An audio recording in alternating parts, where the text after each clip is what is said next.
Assalamu alaikum dear students. This is Dr. Zahid Nazir. Dear students, in previous lecture we have discussed the nucleus of eukaryotic cell. Today we will discuss about the cytoplasm.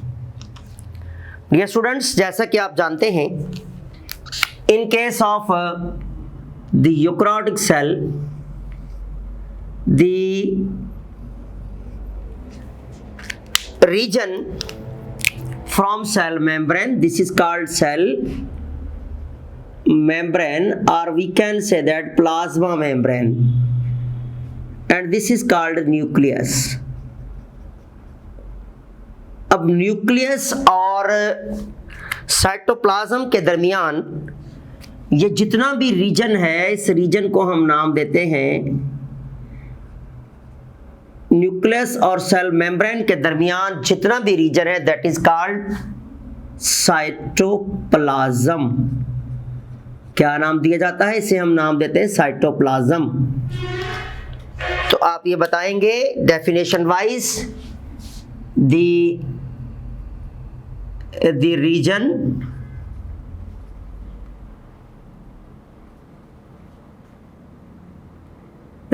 between the nuclear membrane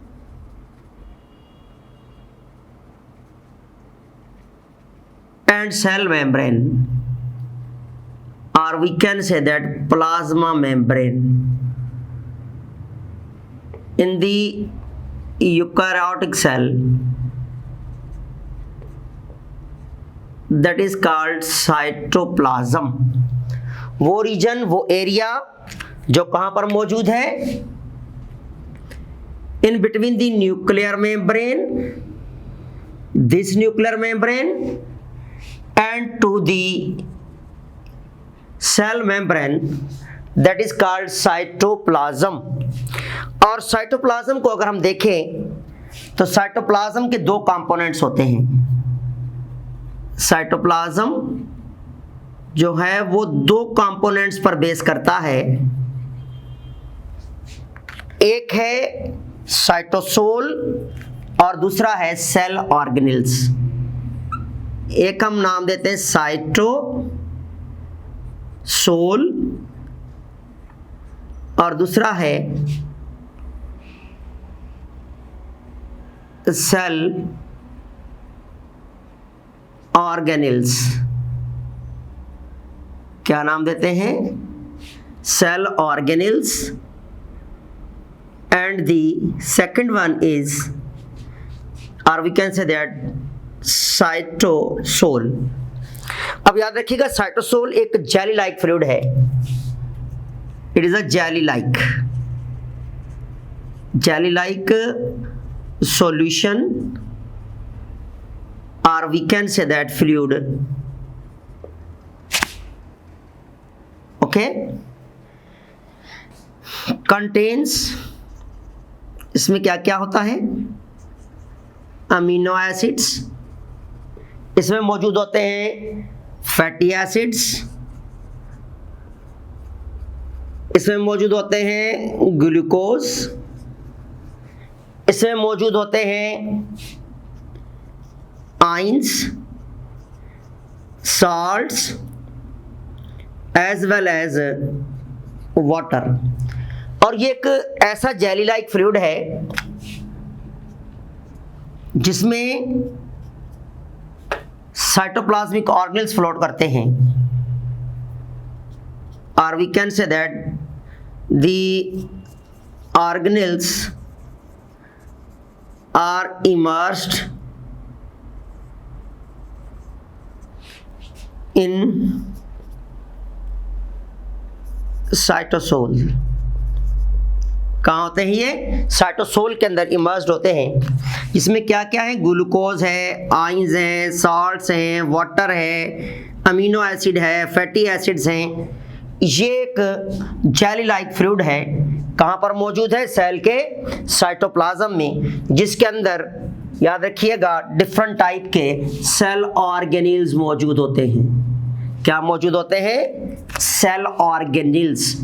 और ये वो organelles हैं जो कि eukaryotic cell के अंदर होना लाजमी है। तो इस साइटोसोल के अंदर मौजूद है साइटोप्लाज्मिक ऑर्गेनेल्स जो कि वेरियस फंक्शन परफॉर्म करते हैं इन द सेल। अब ये सेल ऑर्गेनेल्स को बेसिकली हम डिवाइड करते हैं दो ग्रुप्स में। एक तो याद रखिएगा मेम्ब्रेन बॉन्डेड, वो ऑर्गेनेल्स जिनके अराउंड क्या होती है मेम्ब्रेन बॉन्डेड ऑर्गेनेल्स, और दूसरा नॉन मेम्ब्रेन बाउंडेड ऑर्गेनेल्स। अब दो किस्म के ऑर्गेनेल्स हमने देखे जो कि सेल के साइटोसोल के अंदर मौजूद हैं। कितने टाइप के ऑर्गेनेल्स हैं? दो टाइप के। मेम्ब्रेन बाउंडेड, जिन्हें फिर हम डिवाइड करते हैं the double membrane bounded organelles, membrane bounded organelles, और दूसरा याद रखिएगा single membrane bonded organelles. Single membrane bounded organelles.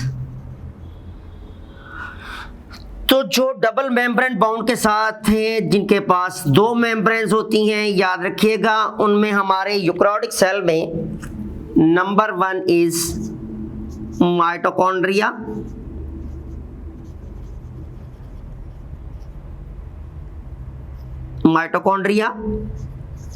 Then endoplasmic reticulum, then Golgi bodies, and then plastids। ये वो ऑर्गेनेल्स हैं जो कि डबल मेम्ब्रेन बॉन्डेड है। Mitochondria, Golgi bodies, endoplasmic reticulum, plastids.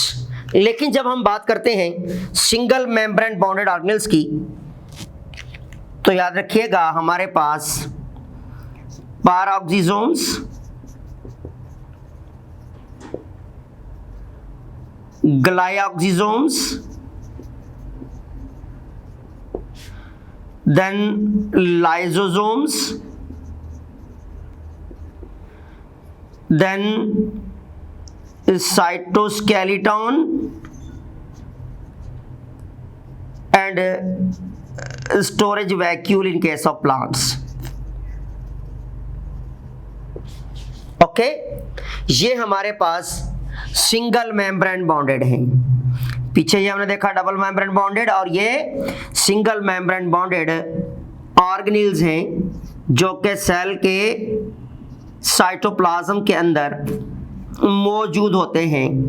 ये थे सिंगल मेम्ब्रेन बॉन्डेड। लेकिन जब हम बात करते हैं इन case of the non membrane bonded, तो हमारे पास जो सेल के ऑर्गेनेल्स मौजूद हैं उनमें से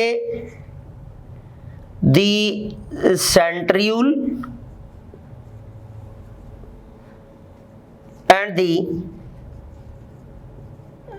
ribosomes as well as non permanent vacuoles जो होते हैं, ये भी नॉन मेम्ब्रेनियस होते हैं। नॉन परमानेंट वैक्यूल्स,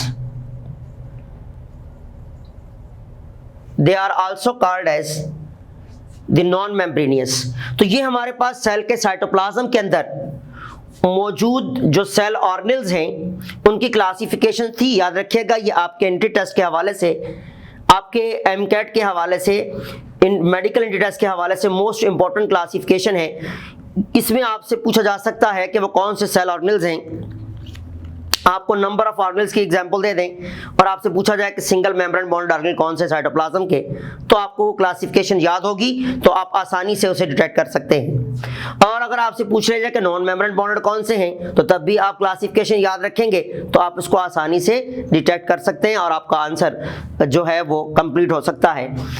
अदरवाइज अगर आप क्लासिफिकेशन याद नहीं रखेंगे तो आप कोई भी क्वेश्चन मिस कर सकते हैं आपके ऑर्गेनल्स के हवाले से। ये तो हमारे पास थी क्लासिफिकेशन। तो सबसे पहले हम डिस्कस करेंगे डबल मेम्ब्रेन बॉन्डेड ऑर्गेनल्स। कौन से organelles? Double membrane bounded organelles. वो ऑर्गेनल्स जो सेल के अंदर डबल मेम्ब्रेन बाउंडेड हैं, हम उन्हें डिस्कस करेंगे, जिनमें सबसे पहले हम जो डिस्कस करने जा रहे हैं that is the endoplasmic reticulum. Endoplasmic reticulum, याद रखिएगा एंडोप्लाज्मिक रेटिक्यूलम जो है ये एक ट्यूबुलर नेटवर्क होता है जो throughout the cell cytoplasm में रन करता है। फॉर एग्जांपल थोड़ा सा अगर हम स्केच देखें तो ये हमारे पास एक नेटवर्क है, ट्यूबुलर नेटवर्क, जो कि न्यूक्लियर मेम्ब्रेन से लेकर सेल मेम्ब्रेन तक throughout the cell, throughout the eukaryotic cell फैला हुआ होता है, जिसे हम नाम देते हैं दी एंडोप्लाज्मिक रेटिक्यूलम। अब जब हम स्ट्रक्चर की बात करते हैं तो याद रखिएगा स्ट्रक्चर वाइज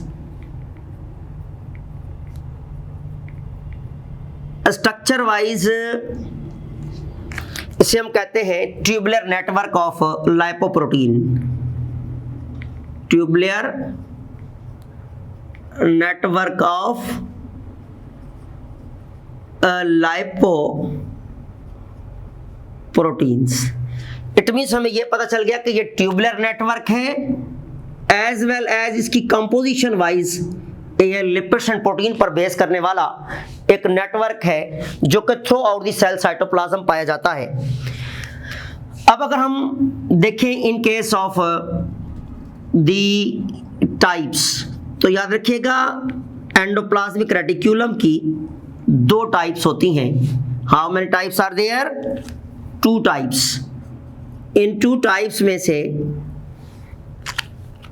एक टाइप जिसे हम नाम देते हैं SER स्मूथ एंडोप्लाज्मिक रेटिक्यूलम, और दूसरा RER जिसे हम नाम देते हैं rough endoplasmic reticulum.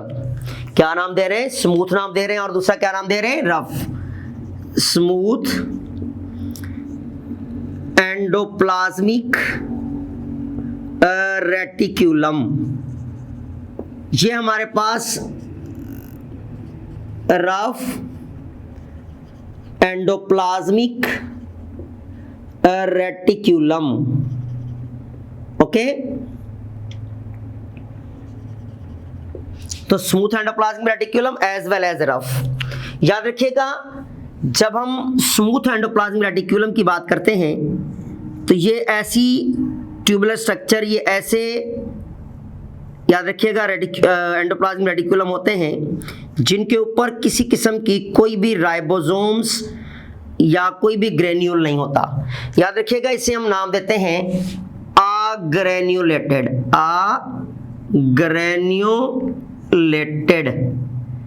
It means किसी किस्म का ग्रेन्यूल मौजूद नहीं है।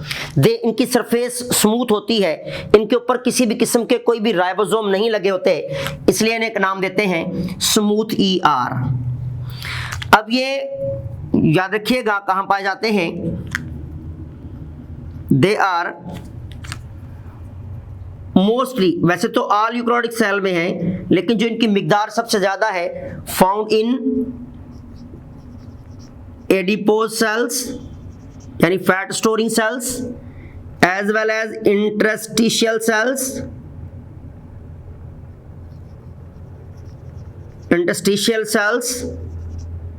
As well as glycogen storing cells, जिनमें हमारे पास आता है liver cells, as well as muscle cells में भी।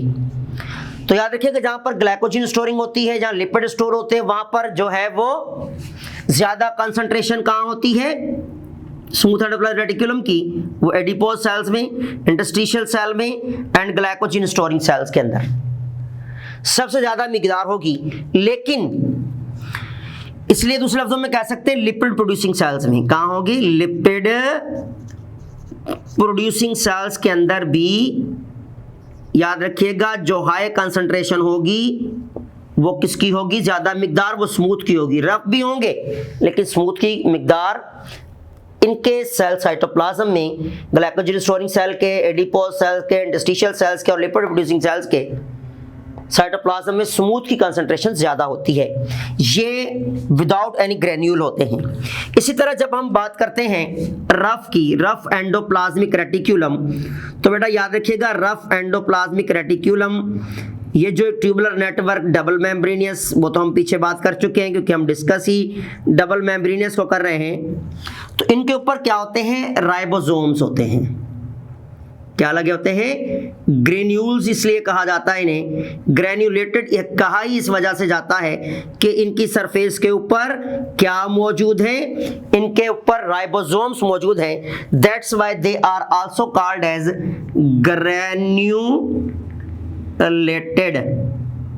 ओके, ग्रेन्युलेटेड ER भी कहेंगे क्योंकि इनके ऊपर क्या लगे हुए हैं, राइबोसोम्स अटैच होते हैं। इसी वजह से इनमें रफनेस आ जाती है और हम इन्हें नाम देते हैं रफ एंडोप्लाज्मिक रेटिकुलम। और ये कहां पर पाए जाते हैं, mostly they are present in the protein synthesising cells. What type of cells, protein synthesising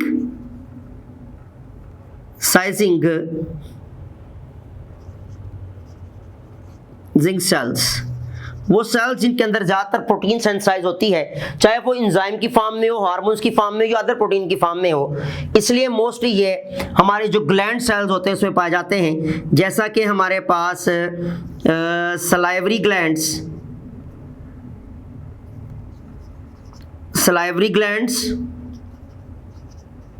as well as pancreas या पेनक्रियाट ग्लैंड जो होते हैं, इनके अंदर ज्यादा कंसंट्रेशन जो होती है वो रफ एंडोप्लाज्मिक रेटिकुलम की।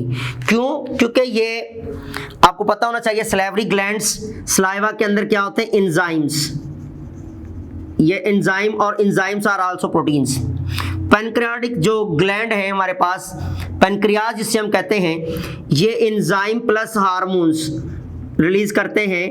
और आपको पता है एंजाइम्स भी और हार्मोन्स भी प्रोटीन नेचर होते हैं, इसलिए कहा जाता है प्रोटीन प्रोड्यूसिंग सेल्स के अंदर सबसे ज्यादा हाई कंसंट्रेशन होती है। तो आपने याद रखना है कि इंटी टेस्ट के हवाले से कि ग्रेन्युलेटेड क्यों कहते हैं, due to the attachment of ribosomes.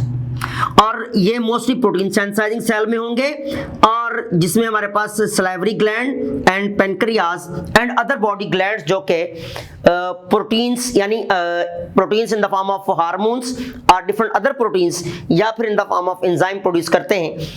उनके सेल्स के साइटोप्लाज्म में कंसंट्रेशन स्मूथ की भी होगी लेकिन कम होगी एज कंपेयर टू जो है वो एंडोप्लाज्मिक रेटिकुलम जो रफ टाइप होते हैं, इनकी कंसंट्रेशन ज्यादा होती है। तो ये तो हमारे पास ही 2 टाइप्स। अब जब हम बात करते हैं फंक्शंस की, तो बेटा याद रखिएगा in case of the functions, किसके फंक्शन, हम एंडोप्लाज्मिक रेटिकुलम के जनरल फंक्शन देख रहे हैं। पहला तो याद रखिएगा they are responsible synthesis of proteins and lipids. याद रखिएगा लिपिड्स और प्रोटीन्स की फॉर्मेशन में इनका बहुत बड़ा रोल है। As well as they also act as platform for ribosomes, क्योंकि इसमें जो रफ टाइप है वो अपने साथ राइबोसोम को अटैच करते हैं।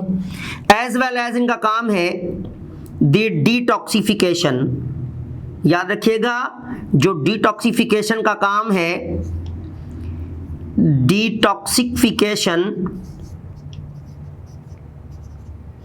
ऑफ डिफरेंट मटेरियल्स, और we can say that of drugs. किसकी, जो जितनी भी ड्रग्स हैं इन सब की डिटॉक्सिफिकेशन करना, टॉक्सिक मटेरियल की डिटॉक्सिफिकेशन करना काम किसका है, राइबोसोम का। जिस तरह देखिए प्रोटीन एंड लिपिड प्रोडक्शन है, देन प्लेटफॉर्म फॉर राइबोसोम है, देन डिटॉक्सिफिकेशन है। इसी तरह जो है वो storage and release of calcium ion, storage and release of calcium ions. अब कैल्शियम आयन का स्टोरेज भी, रिलीज भी, एज वेल एज ट्रांसपोर्ट, क्योंकि ये ट्यूबुलर स्ट्रक्चर है इसलिए ट्रांसपोर्ट ऑफ मटेरियल में भी बहुत बड़ा रोल करते हैं।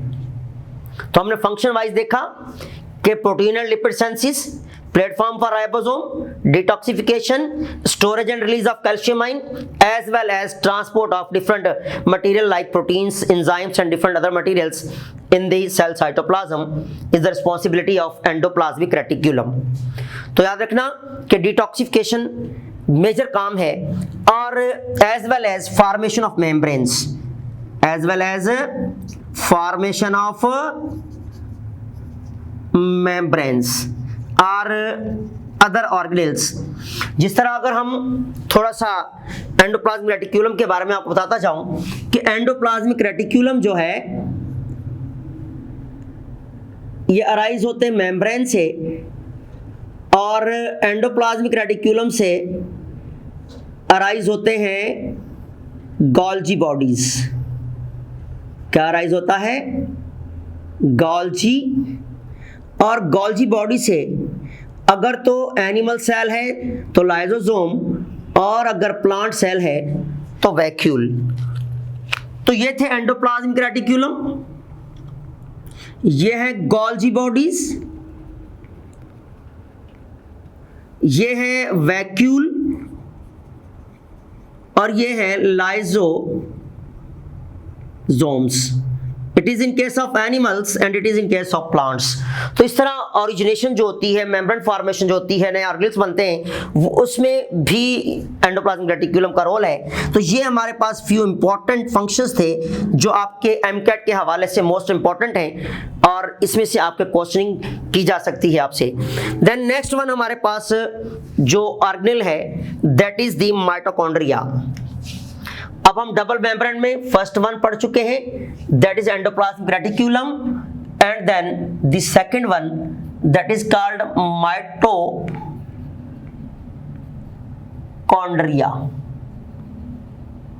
ओके, जिसे हम कॉन्ड्रियोसोम भी कहते हैं। कॉन्ड्रियो लो एनिमल्स एंड स्पेशली प्लांट्स में इसे कॉन्ड्रियोसोम भी कहा जाता है।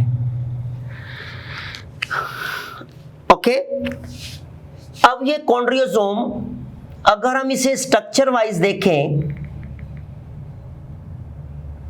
तो याद रखिएगा डबल मेम्ब्रेनियस तो है ही है, इसमें डबल मेम्ब्रेन होती है, इनकी स्ट्रक्चर कुछ इस तरह की होती है।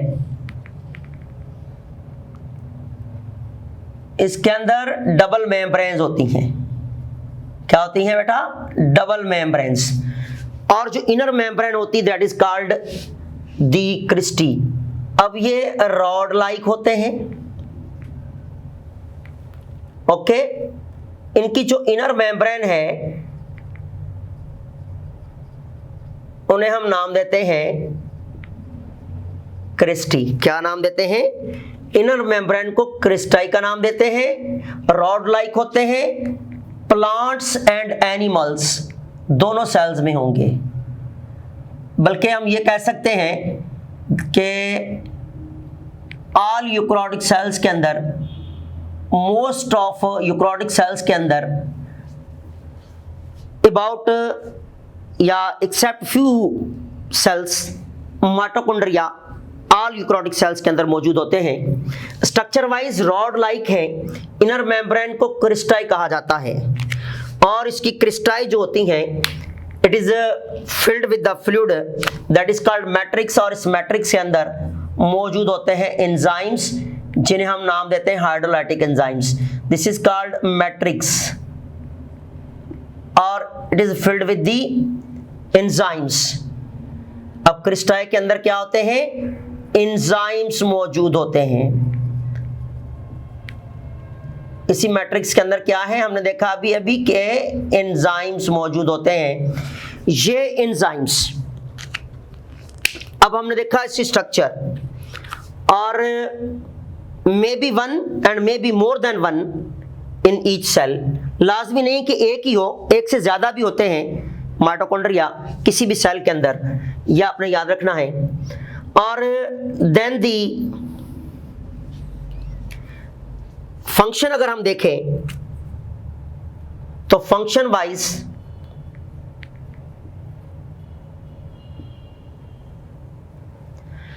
फंक्शन से पहले यहां से एक बहुत ही क्यूरियस आपके पास इसका कैरेक्टर बताया जाए आपको कि माइटोकॉन्ड्रिया के पास अपना डीएनए एंड आरएनए होता है। This is DNA and this is RNA. इसी की वजह से इन्हें हम नाम देते हैं semi autonomous organelles. Function wise इसे हम क्या कहते हैं? सेमी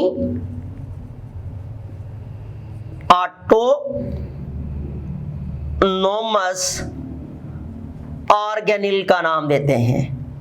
क्यों कहा जाता है? बिकॉज हैविंग सेल्फ रेप्लिकेटिंग है, बिकॉज ये क्या है? Self replicating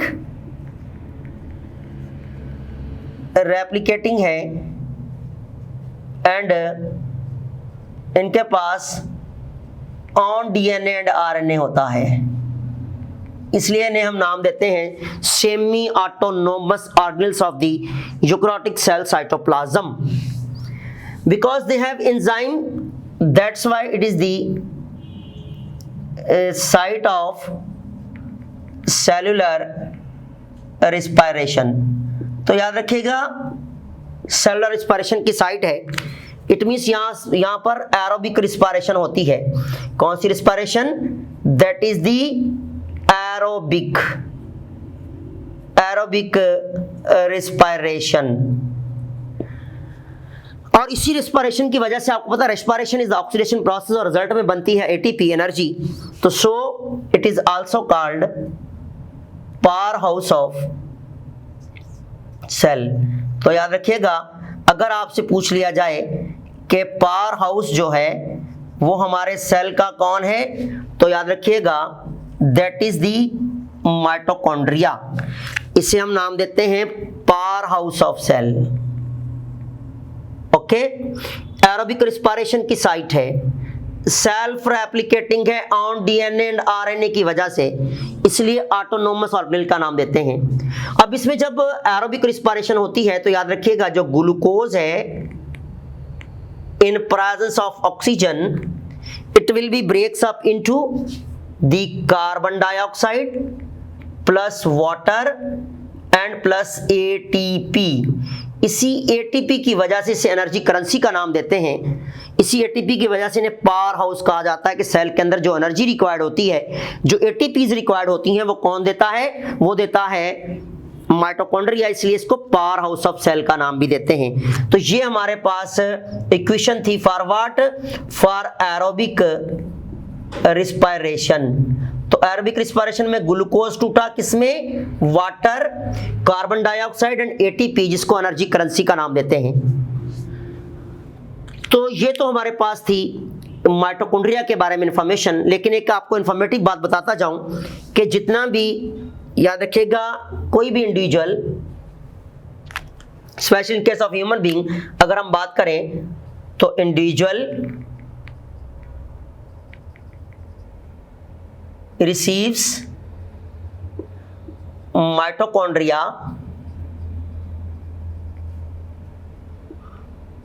from mother side या मदर साइड से रिसीव करता है कोई भी इंडिविजुअल। आपकी और मेरी बॉडी के अंदर जो भी माइटोकॉन्ड्रिया रन करते हैं ये हमारी मदर के गिफ्टेड होते हैं। इसकी वजह ये है कि जब फर्टिलाइजेशन का प्रोसेस होता है, ये हमारे पास गैमेट्स है, that is ovum and ovum from mother side, this is sperm and sperm from the male side and father side joining होती है, जैसे इनकी फ्यूजन होती है तो याद रखना यहाँ पर हेड रीजन में होता है ओनली जीनोमिक मटेरियल। जितना भी साइटोप्लाज्म होता है ये होता है कहाँ पर, into the tail of the sperms में। लेकिन जब फर्टिलाइजेशन होती है तो ओनली इसका हेड फ्यूज होता है स्पर्म का, इसलिए साइटोप्लाज्मिक ऑर्गेनेल्स के टेल में ही रह जाते हैं। तो most of the organelles specially mitochondria जो कि टेल में होते हैं वो मेल साइड से जायगोट में नहीं आते, बल्कि मदर के जो माइटोकॉन्ड्रियाज होते हैं ये ट्रांसफर होंगे किसमें, इनटू दी जायगोट में, और आगे जैसे जायगोट डिवाइड होकर एक मुकम्मल इंडिविजुअल बनाएगा तो उस इंडिविजुअल के अंदर याद रखिएगा जितने भी माइटोकॉन्ड्रिया होंगे वो मदर साइड गिफ्टेड होते हैं। तो ये हमारे पास माइटोकॉन्ड्रिया था। The most important double membranous organelles means power house of the cell. Now we will discuss about the next one organelles, that is the Golgi bodies, जिन्हें हम याद रखिएगा गोल्जी कॉम्प्लेक्स भी कहते हैं, गोल्जी अपरेटस भी कहते हैं, Golgi complex, Golgi apparatus, as well as the dictazomes। तो इनके सब plants and rover animals like insects इसको डिक्टाजोम का नाम भी देते हैं। अब ये तो हमें श्योर है कि डबल मेम्ब्रेनियस है, लेकिन इसकी स्ट्रक्चर देखी जाए तो like this, in case of the Golgi bodies अगर हम स्ट्रक्चर देखें तो याद रखिएगा इसकी structure like that vesicular structure होती है, लाइक दिस। ये फ्लैटन वेसिकल्स होती हैं और इनकी जो इनर मेम्ब्रेन होती है उसे हम नाम देते हैं सिस्टर्नी। क्या नाम देते हैं, सिस्टर्नी का नाम देते हैं।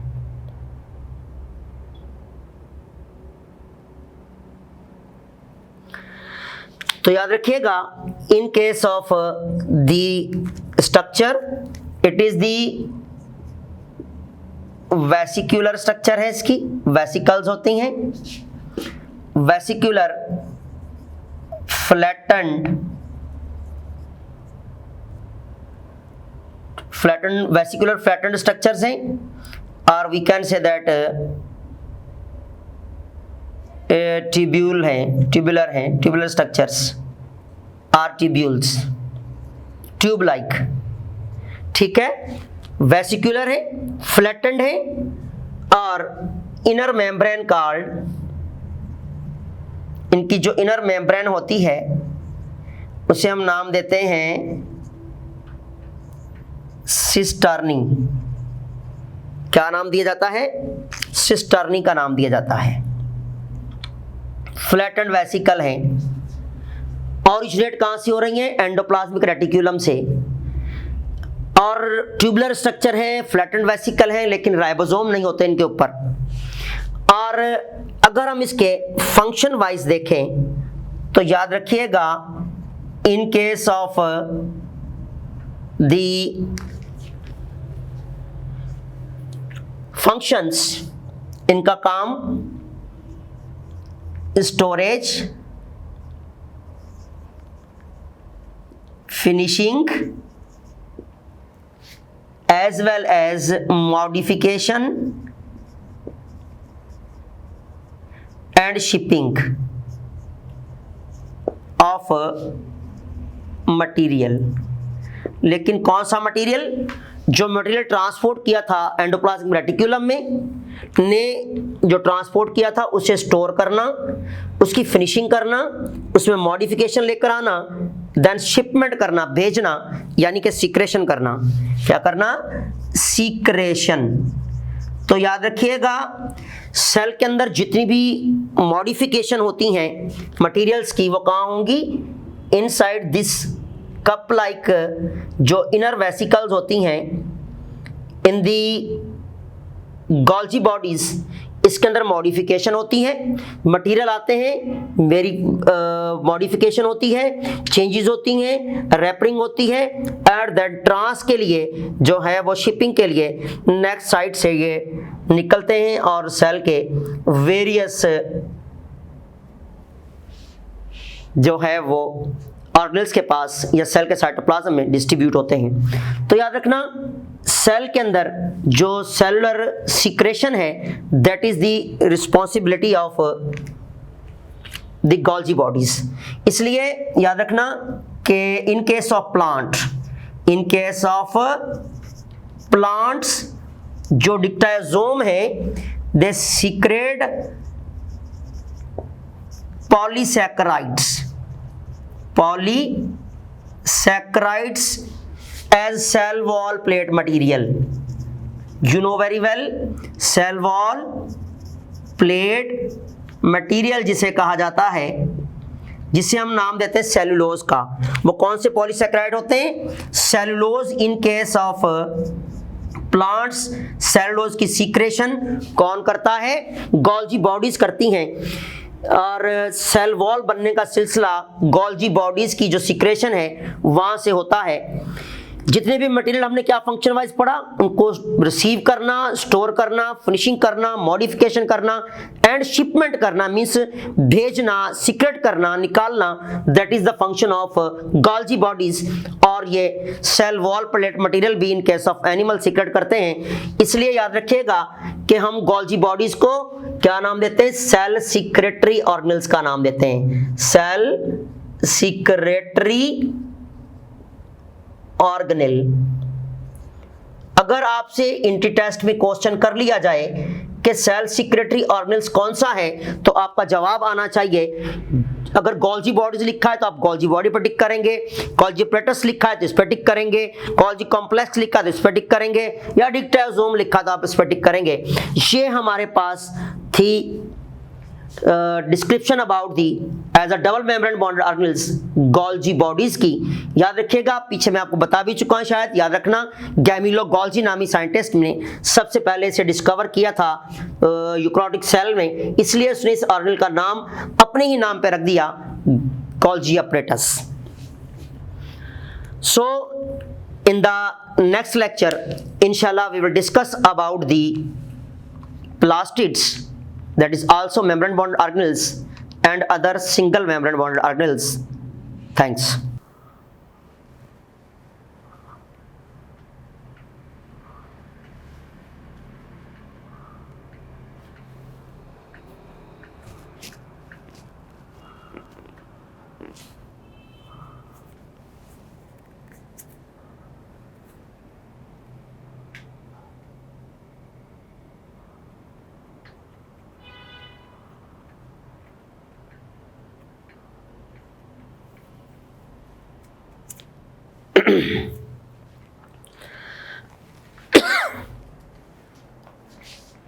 हो गई इसकी, ले लिया पूरे बोर्ड की।